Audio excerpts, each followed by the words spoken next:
dahil medyo traffic. Charot. Feeling ko yung aking ano rin is pang Nepo shades. Ay, wag kayo. Pang chuchakalan din to. Tom Ford. Around 17 to 23,000 ang brand new. Of course, hindi yung ganon. This is very, very mura. From Carousel. Ay!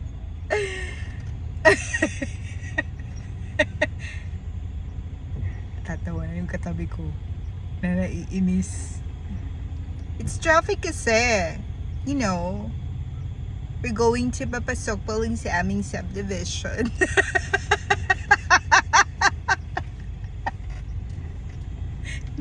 Hiling-hiling na. Bakit? Feeling ano rin ako? Nepo. Yes.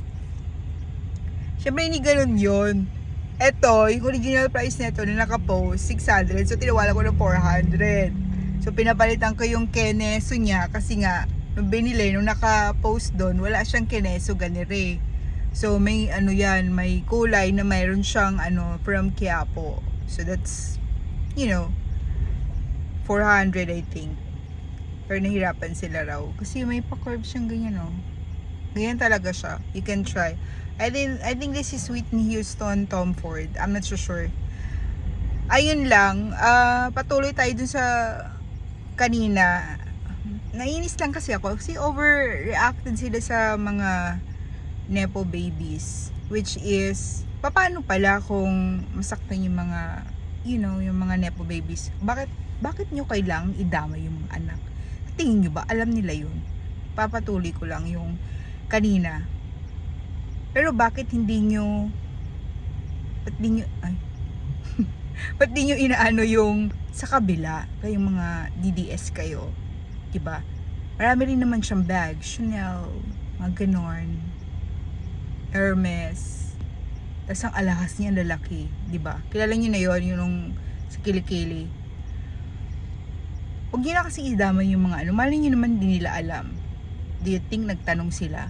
Daddy, ba't marami tayong pera? Mami, ba't marami tayong pera? Saan galing yan? Sa tingin nyo, yung mga ganun, tinatanong pa nila. At sasabihin ng mga parents sila, anak nakaw yan, corrupt yan, galing sa corruption yan. Syempre hindi. Tapos, binabash nyo pa yung mga anak. It's unfair.